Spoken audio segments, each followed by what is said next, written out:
Mon père a crié, dehors. Tu n'es plus notre fils. Alors je suis parti sans jamais me retourner. 11 ans plus tard. À 21 ans, mon père a crié, dehors. Tu n'es plus notre fils. Alors, je suis parti sans jamais me retourner. 11 ans plus tard, j'ai découvert qu'ils m'avaient déclaré mort. Pour toucher l'argent, je me suis présenté à leur réunion de famille et j'ai dit, je vous ai manqué? Tout le monde s'est figé. Bon, Reddit. Ça va probablement paraître insensé, mais voici comment j'ai découvert que j'étais mort. MDR. Prenez votre popcorn. Celle-ci va vous retourner le cerveau. Concentrez-vous. Je m'appelle Daniel, 36 ans, un homme. J'étais assis dans mon appartement un mercredi soir, en train de manger des restes de nourriture chinoise quand mon téléphone a vibré. Un message privé sur Instagram. Le nom a attiré mon attention, Scott O'Brien. Un mec dont je n'avais pas eu de nouvelles depuis le lycée. Le message était court. Yo, mec. C'est toi. Je suis quasi sûr que tu es censé être mort lol. Puis il envoie une capture d'écran. Une publication Facebook de ma sœur, Evelyne. Une photo de moi en noir et blanc à 17 ans. En dessous, à jamais dans nos cœurs. Daniel Reed 1992 à 2013. Parti trop tôt, mais jamais oublié. Mes baguettes sont tombées par terre. Les commentaires ont empiré les choses. Ma tante, il est dans un monde meilleur maintenant.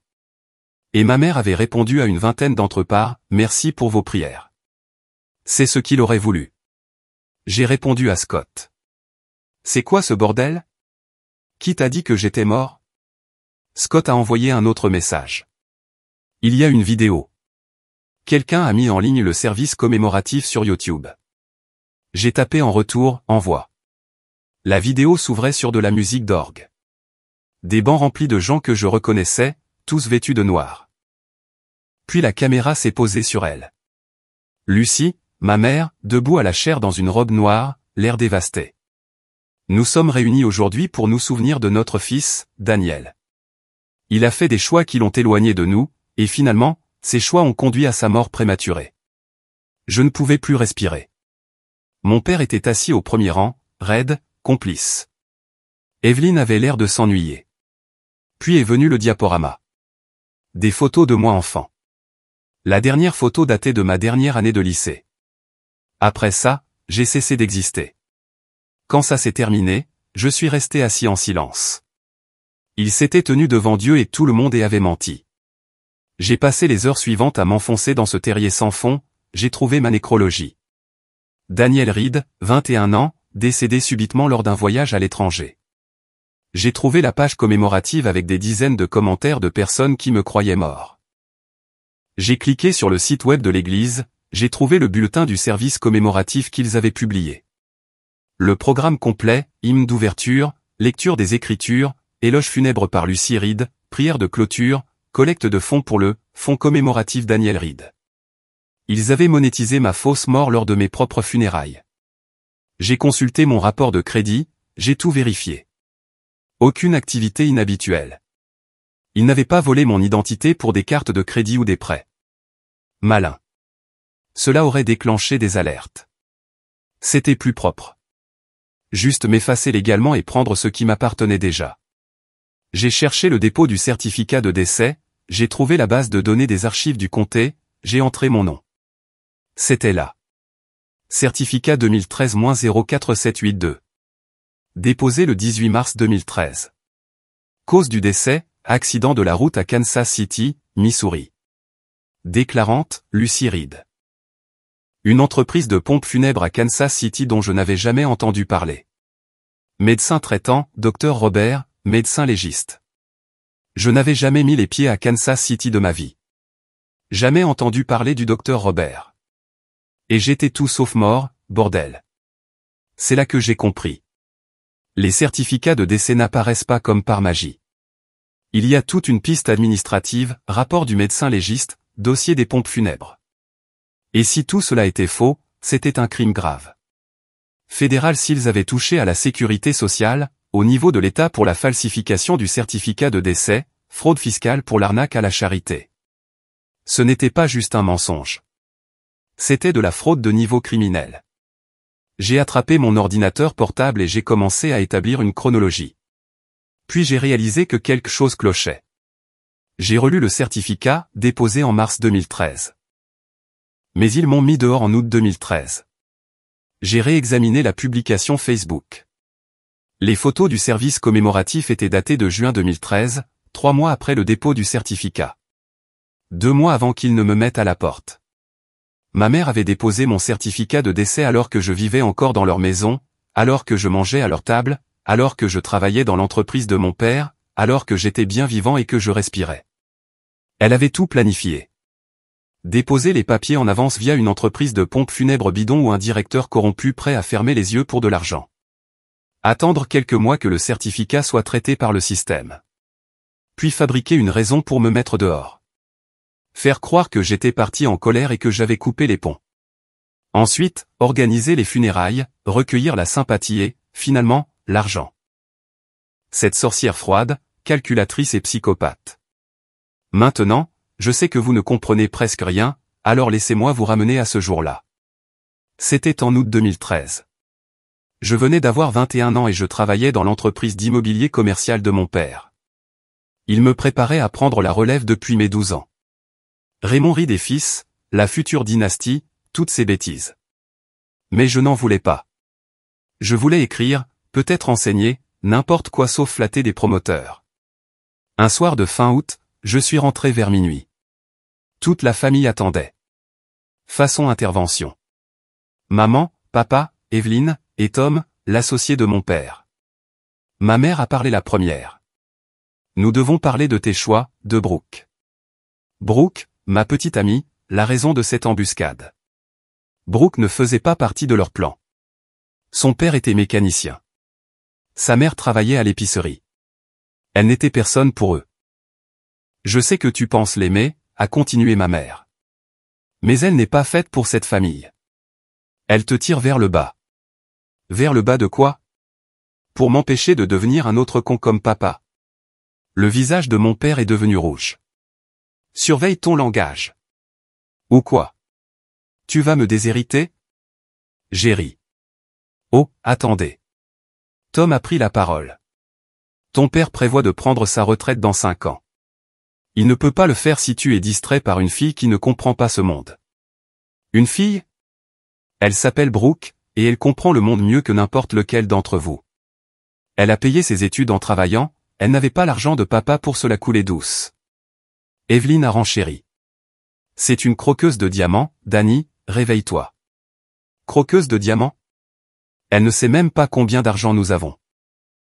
Je ne le lui ai jamais dit parce que contrairement à toi, ma sœur, je ne me définis pas par le compte en banque de papa. Ça suffit. La voix de mon père a tonné. Tu as un choix. L'entreprise, ta famille, ton avenir, ou elle. Je les ai tous regardés. Ma mère avec sa fausse inquiétude.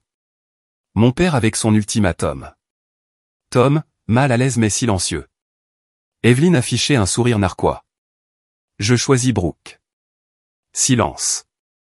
La mâchoire de mon père s'est crispée. Alors fais tes valises et dégage. Tu es sérieux? Complètement. Tu veux jeter tout ce que nous avons construit? Très bien, fais-le sans notre nom, sans notre argent. On verra jusqu'où tu iras. Evelyne a bondi de sa chaise. Je vais lui chercher un sac. Evelyne m'a tendu un sac poubelle, littéralement. Quelques-uns de mes vêtements jetés à l'intérieur. Elle a souri. Bonne chance pour être pauvre, Danny. J'ai pris le sac et je suis parti. Brooke est venu me chercher cette nuit-là. Nous avons tenu 1 an avant que mon amertume ne nous détruise. Après ça, j'ai déménagé, Seattle, Sacramento, Portland.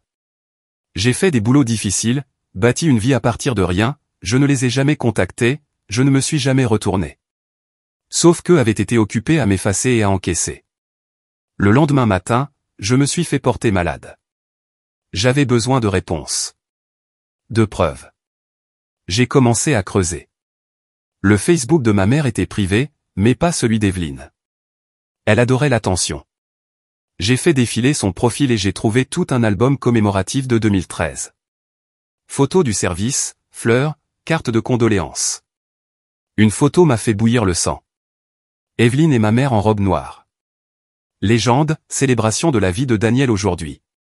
Parti mais jamais oublié. J'ai trouvé la nécrologie. Daniel Reed, 21 ans, décédé en voyage à l'étranger. Assez vague pour que personne ne pose de questions.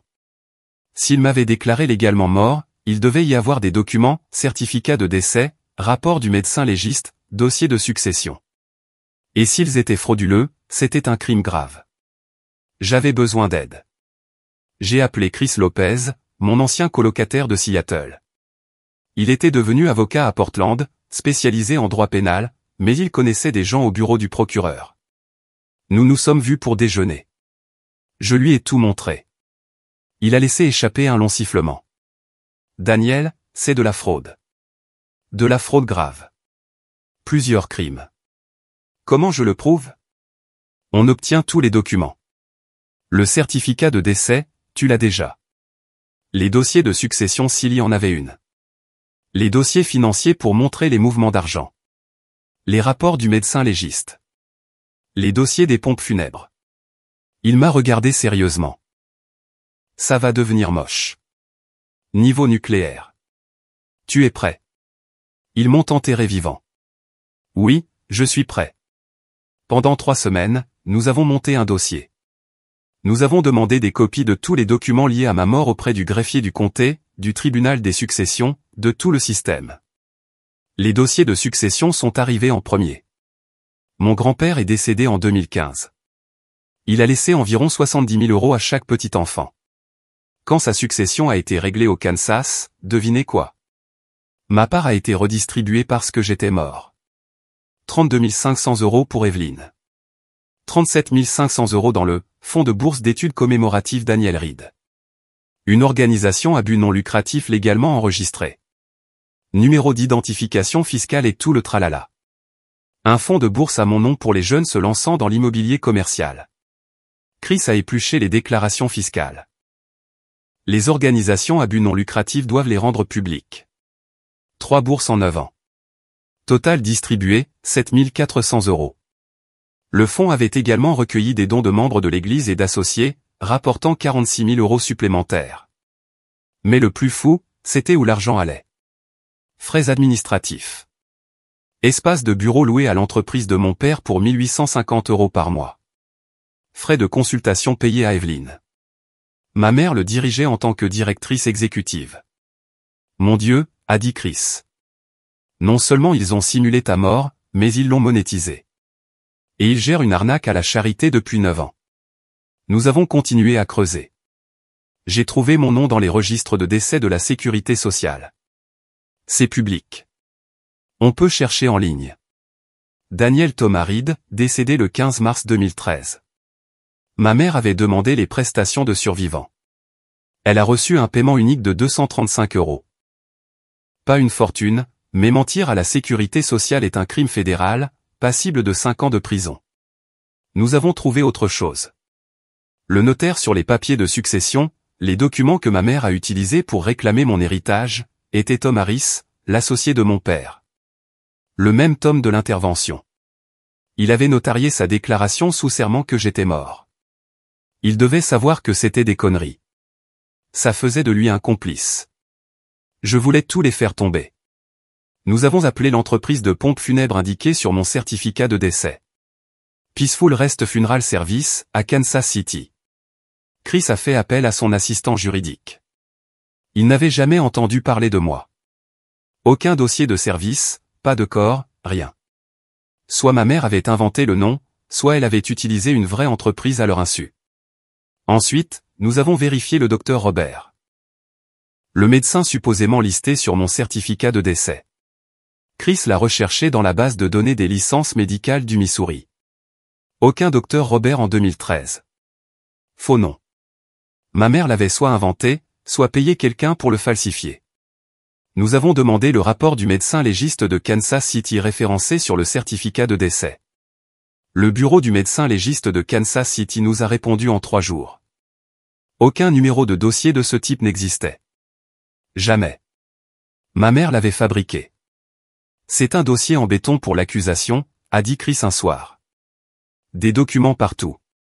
Ta mère risque une peine de prison sérieuse s'il lui applique la peine maximale. Des accusations fédérales et étatiques. Evelyn et ton père sont complices s'ils savaient. Tom risque aussi des poursuites pour fraude. Et mon père? Ça dépend de ce qu'il savait et quand. S'il savait à l'avance, il est complice. S'il l'a découvert plus tard mais a aidé à couvrir l'affaire ou à toucher de l'argent, c'est une association de malfaiteurs. S'il ne savait vraiment rien et n'a pas aidé, il pourrait s'en sortir. Mais il est marié avec elle, travaille avec Tom, et le fonds de bourse payait un loyer à son entreprise. Il en a profité. C'est suffisant pour le poursuivre. Tom est définitivement complice. Il a notarié un faux certificat de décès. Pour Evelyn, c'est plus délicat. Elle a profité de la fraude, mais il faudrait prouver qu'elle savait que tu étais en vie quand elle a accepté l'argent. Elle m'a tendu un sac poubelle avec un sourire. Elle savait. Alors on va s'assurer que tout le monde le sache aussi. Chris a ouvert Facebook sur son ordinateur, parcourant le profil de ma mère. On dirait que ta famille organise une grande réunion chaque année. Le week-end du 4 juillet, une énorme fête chez tes parents. L'invitation dit toute la famille et les amis Reed sont les bienvenus. J'ai souri. Je suppose que je fais partie de la famille. Techniquement. Tu vas te pointer à la réunion en étant toi-même. Le fils qu'ils ont déclaré mort. Pourquoi pas? Je suis mort depuis 11 ans. Il est temps de ressusciter. Chris s'est penché en arrière et a ri. Mec, j'adore ça. Ok, faisons-le. Mais on dépose d'abord la plainte au pénal. On l'enregistre officiellement, puis tu pourras aller hanter la réunion de famille comme le fantôme de la vengeance de Noël. Nous avons passé le mois suivant à nous préparer. Nous avons déposé la plainte officielle auprès du bureau du procureur. Ils ont accepté de retarder les arrestations jusqu'à ce que j'ai confronté ma famille. Ils voulaient voir si quelqu'un s'incriminerait davantage. J'ai rencontré la procureure, une femme brillante dans la quarantaine nommée Monica, qui m'a regardé et a dit « Votre famille a l'air d'être un sacré numéro. Vous n'avez pas idée. » En fait, si. Je traite des cas de fraude familiale tout le temps, mais simuler une mort, c'est une première. Et le fait qu'ils en aient profité, ça me met en colère.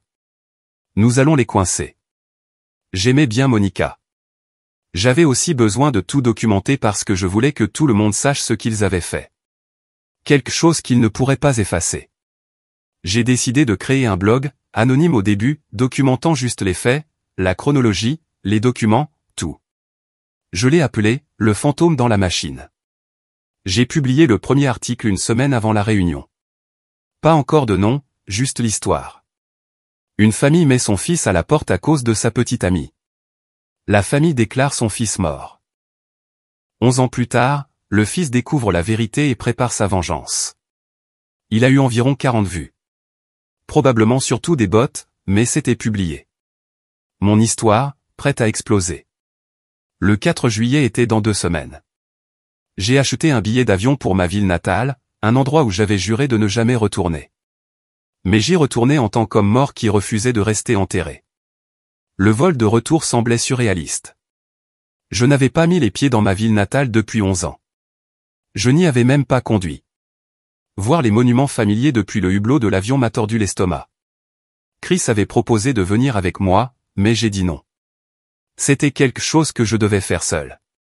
Il m'avait cependant armé de copies de chaque document. J'avais un dossier qui pouvait mettre fin à la réputation de ma famille et potentiellement envoyer ma mère en prison. Ça faisait du bien. J'ai loué une voiture à l'aéroport et j'ai conduit jusqu'à un hôtel en périphérie de la ville. Je ne voulais pas risquer de croiser quelqu'un avant la réunion. Je me suis enregistré, je suis allé dans ma chambre et j'ai étalé tous les documents sur le lit. 3 copies de tout, certificat de décès, dossier de succession, déclaration de revenus, relevé bancaire, formulaire de la sécurité sociale, la plainte au pénal. J'ai pris des photos de chaque document avec mon téléphone, je les ai téléchargés sur 3 services cloud différents, j'ai envoyé des copies par email à moi-même et à Chris. S'il arrivait quelque chose, les preuves existeraient toujours. Mon téléphone a vibré. Un texto de Chris. Ça va? Ouais. Je vais chez eux demain. La réunion de famille est à 14 h. Appelle-moi après. Je veux tout savoir. tu le liras probablement dans les rapports d'arrestation. Encore mieux. J'ai passé cette nuit-là à peaufiner ma stratégie. J'arriverai 1 heure après le début de la fête, quand tout le monde serait là et installé. Impossible de dormir.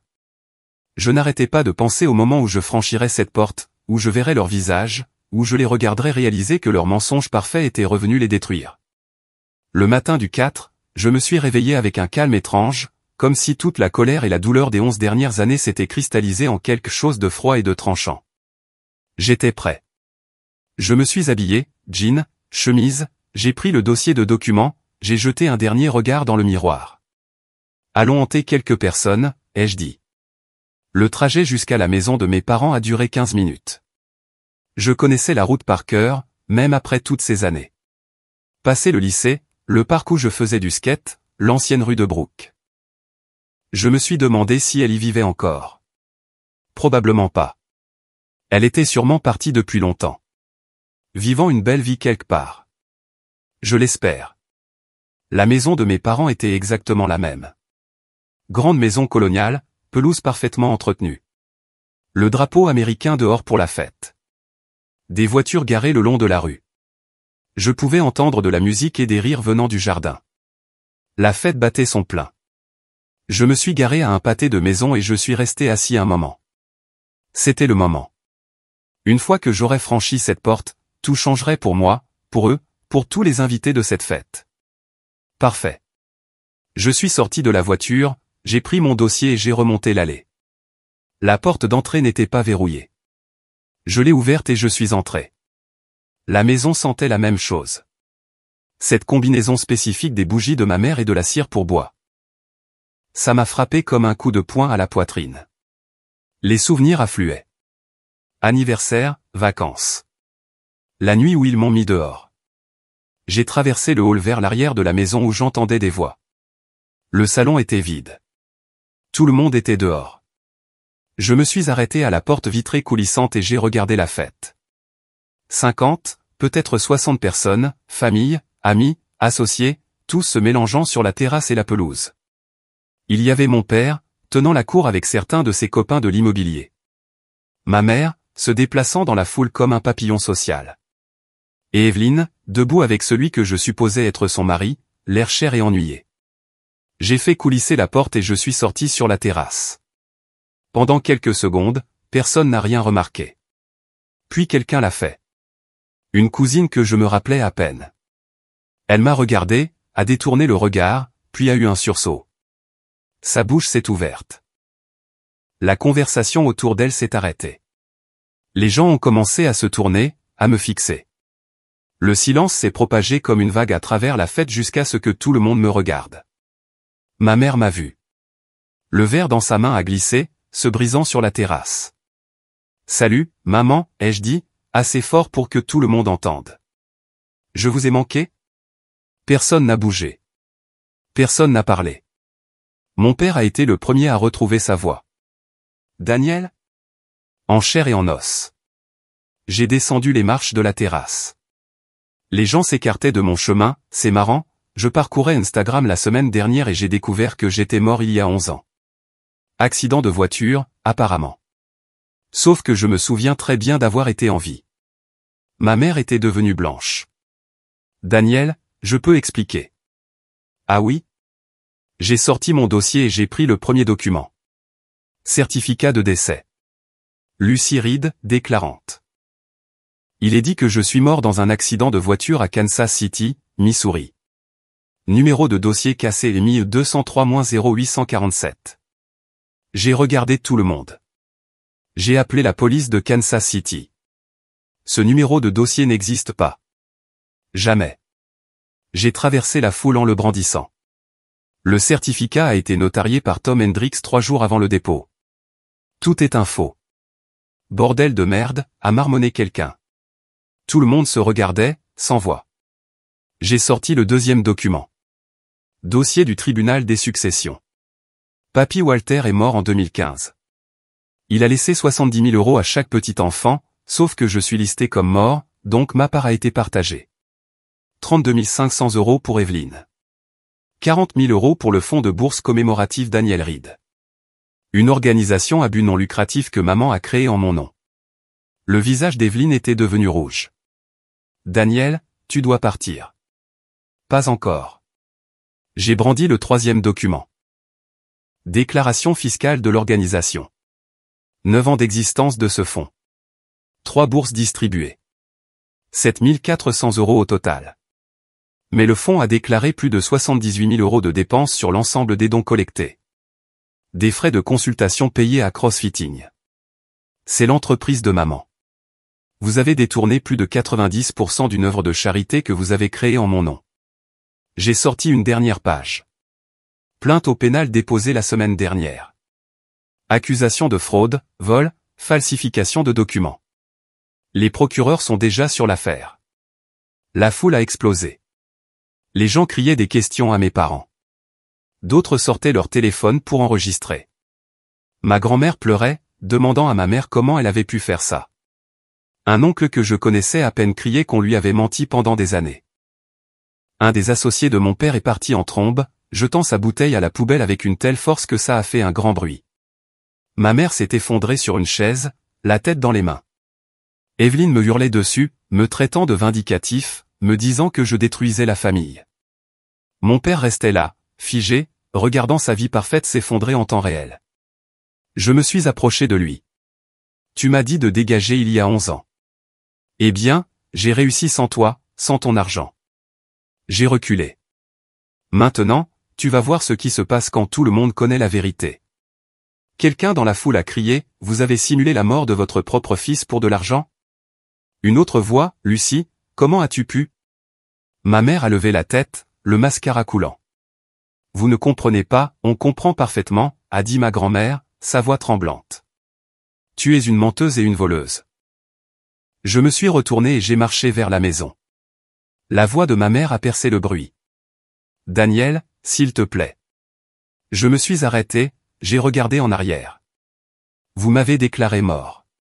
Vous avez touché l'argent. Je m'assure juste que tout le monde sache qui vous êtes vraiment.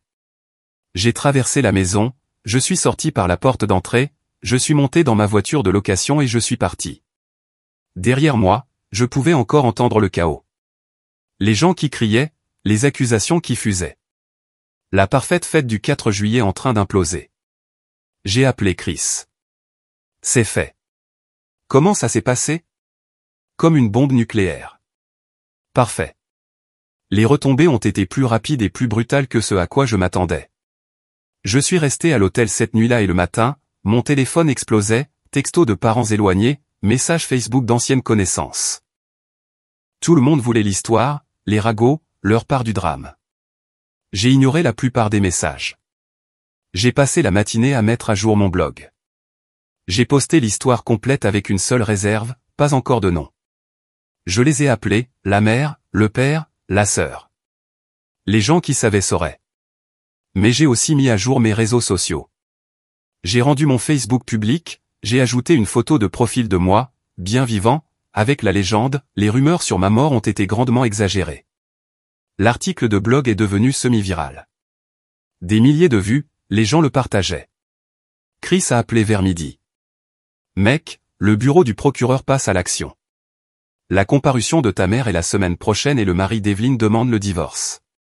Il n'était pas au courant de la fraude. Il se sent trahi. J'ai ri. Bien. Il y a plus. Les associés de ton père se retirent, ils publient des communiqués. Ta mère a été démise du conseil de l'église. Quelqu'un a fuité l'info aux nouvelles locales. Ça passe ce soir. Ce soir-là, j'ai regardé depuis mon hôtel. Le sujet principal. Une femme de la région accusée d'avoir simulé la mort de son fils pour un gain financier. La procureure, Monica, a été interviewée. Professionnelle mais déterminée. C'est l'un des cas de fraude les plus flagrants que j'ai vus. Madame Reed n'a pas seulement falsifié des documents gouvernementaux, elle en a profité. Nous allons requérir les peines maximales. On a montré ma mère quittant sa maison, entourée de journalistes, l'air anéanti. Elle n'a rien dit. Elle est juste montée dans sa voiture et est partie. Je n'ai rien ressenti. L'histoire s'est répandue. Des animateurs de podcast voulaient des interviews. J'ai ignoré la plupart des demandes. Une semaine plus tard, Brooke m'a envoyé un message. Mon ex, la raison pour laquelle il m'avait mis à la porte. Hey, j'ai vu les nouvelles. Bordel, est-ce que ça va? Nous avons échangé des messages pendant 1 heure, nous avons rattrapé le temps perdu. Une conversation normale, un rappel que tout dans mon passé n'était pas toxique. Avant de se déconnecter, elle a écrit « Je suis fier de toi pour avoir survécu, pour t'être battu, pour ne pas les avoir laissés gagner. » Ça m'a touché différemment. J'ai eu la gorge serrée parce que j'avais passé des années à penser que j'étais le problème, mais ce n'était pas moi. C'était eux. L'affaire judiciaire a progressé. Ma mère a tenté de négocier un accord de plaidoyer, mais la procureure n'en voulait pas. Il voulait que ça aille en procès, que ce soit un avertissement pour tous ceux qui pensaient pouvoir commettre une fraude et s'en tirer. Mais la vraie punition n'allait pas être judiciaire. Elle était sociale. Ma mère ne pouvait plus se montrer en ville sans que les gens chuchotent. Mon père a perdu 3 gros contrats parce que ses partenaires ne voulaient pas être associés au scandale. Tom Hendricks a été inculpé à son tour. Complicité de fraude. Le barreau a ouvert une enquête. Il perdrait sa licence de notaire au minimum. Peut-être ferait-il face à des accusations. Sa femme a demandé la séparation 3 jours plus tard. L'église que mes parents fréquentaient depuis 30 ans leur a demandé de ne plus revenir. Le club de lecture de ma mère s'est dissous. Les copains de golf de mon père ont arrêté d'appeler. La famille était brisée. Environ 2 mois après la confrontation, j'ai reçu un texto d'un numéro inconnu. Daniel, c'est ton père. Nous devons parler. Je l'ai fixé. Une partie de moi voulait supprimer et bloquer. Passer à autre chose. Mais une autre partie, celle qui s'était demandé pendant 11 ans s'ils reconnaîtraient un jour ce qu'ils avaient fait, voulait l'entendre. J'ai répondu, à propos de quoi? De tout. S'il te plaît, juste nous. Je te dois bien ça. J'y ai réfléchi.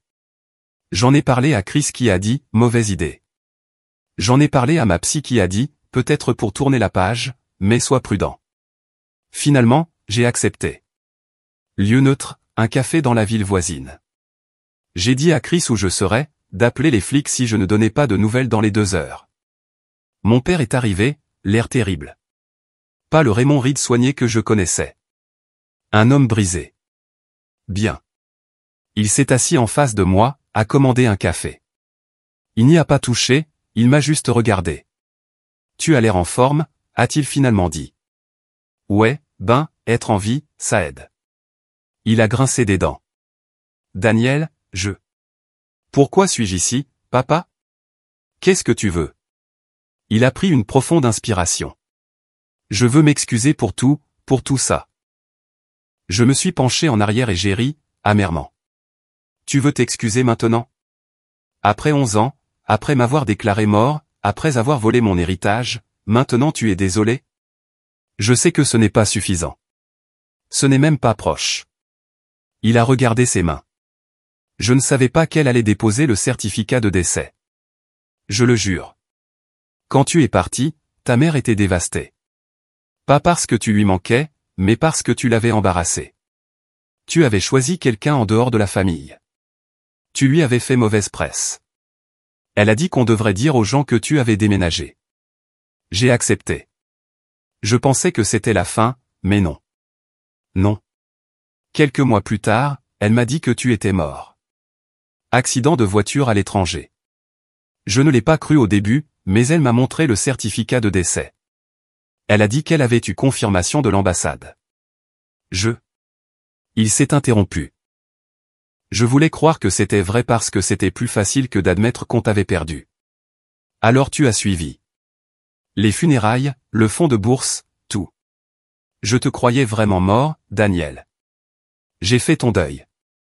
Je me suis penché en avant. Quand as-tu découvert la vérité? Long silence. L'année dernière. J'ai vu une dépense sur notre carte de crédit. Un paiement à une agence de détective privée à Seattle. Quand je lui ai demandé, elle s'est effondrée.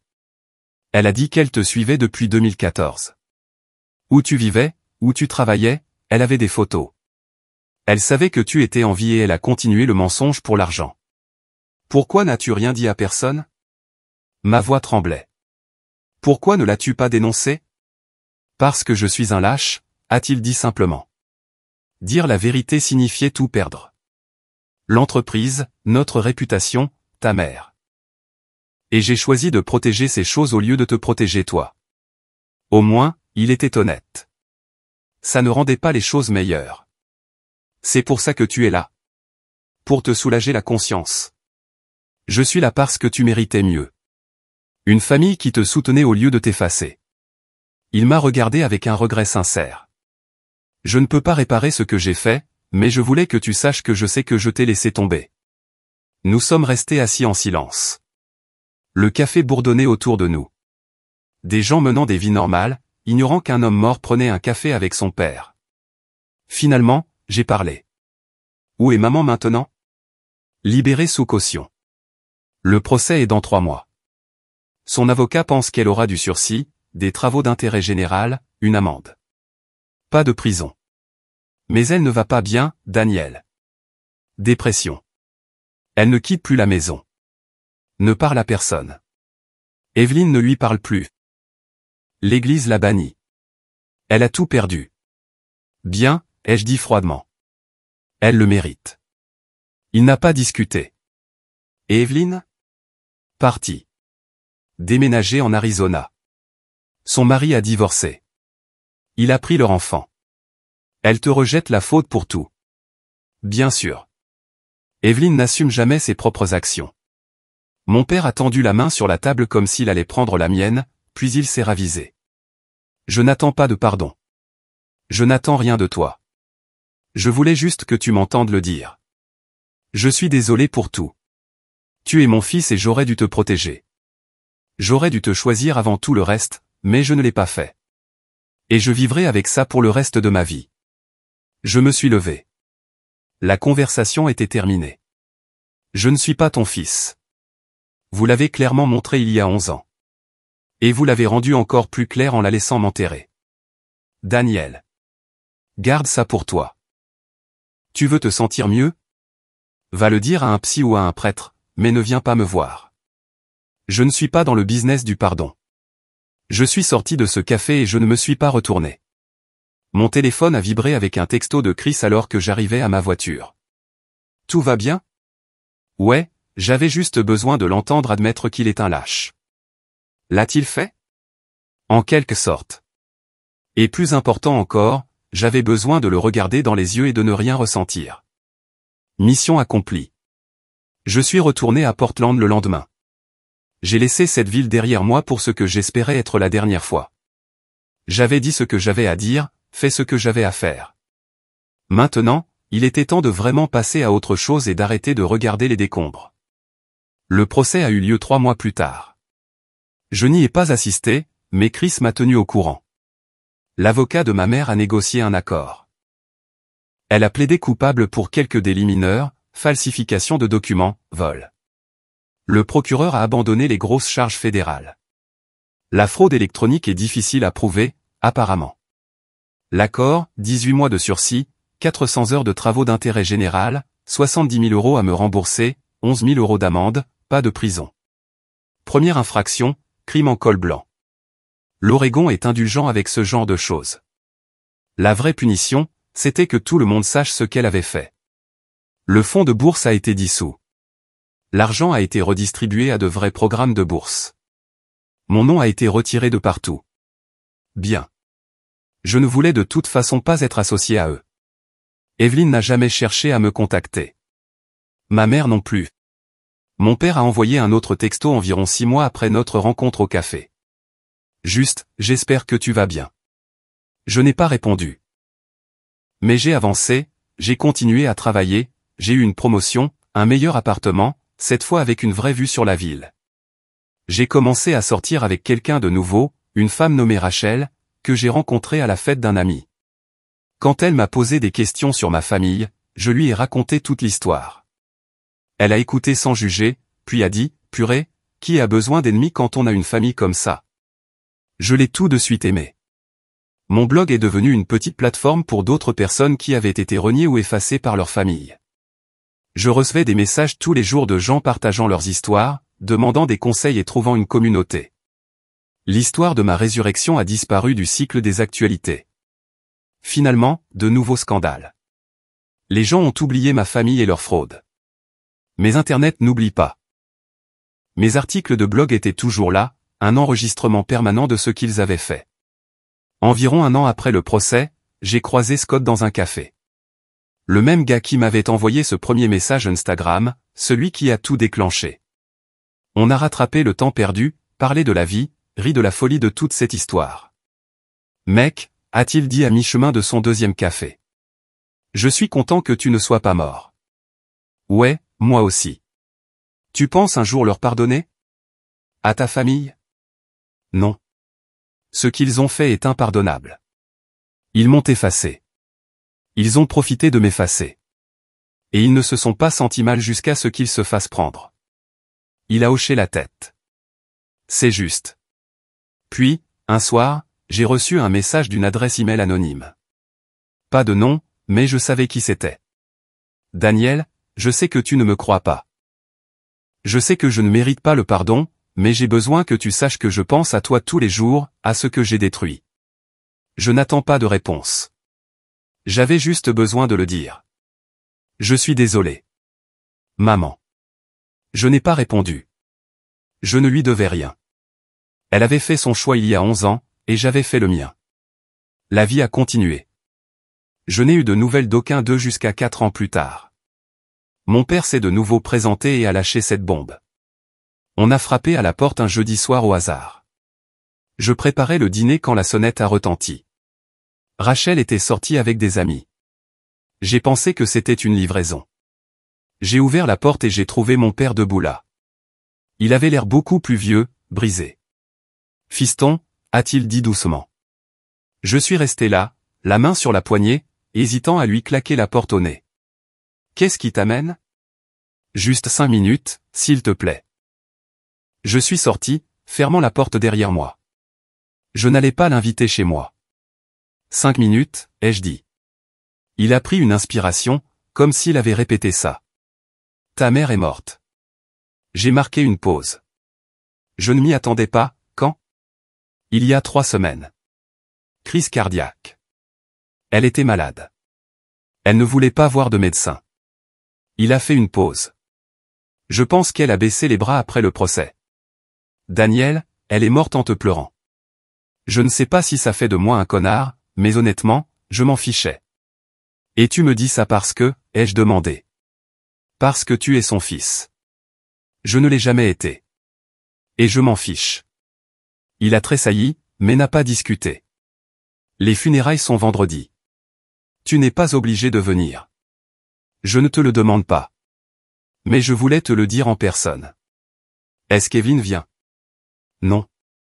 Elle ne voulait rien avoir à faire avec ça. Avec moi. Avec tout ça. Elle nous reproche toujours d'avoir ruiné sa vie après le divorce. Nous sommes restés en silence un moment. J'ai regardé cet homme qui me terrifiait autrefois. Maintenant, il avait juste l'air triste, vieux et vaincu. Autre chose? Ai-je demandé. Ouais, a-t-il dit calmement. Puis il a mis la main dans sa veste et a sorti une enveloppe. Il a essayé de me la tendre. Qu'est-ce que c'est? De l'argent. Les 70 000 € de ton grand-père. Je sais que le tribunal a ordonné le remboursement, mais c'est allé dans la succession. C'est à toi. Ton héritage légitime. J'aurais dû te le donner il y a des années. Je n'en veux pas, Daniel. Je ne veux pas de votre argent. Je ne veux rien de vous. J'ai construit ma vie sans ça. Je n'en ai pas besoin maintenant. Alors fais un don. Donne-le à une œuvre de charité. Fais ce que tu veux avec, mais c'est à toi. Je ne le garde pas, il a posé l'enveloppe sur la rampe du Porsche et a reculé. Je suis désolé, fiston, a-t-il répété. Je sais que je l'ai déjà dit. Je sais que ça ne change rien, mais j'ai besoin que tu saches que je regrette tout. Je l'ai regardé longuement. Vous n'avez pas tout perdu, ai-je dit doucement. Vous l'avez jeté. Tu as raison. Elle est morte en se croyant la victime, en pensant que tout le monde était contre elle sans raison. Elle n'a jamais vraiment compris ce qu'elle a fait de mal. Vraiment?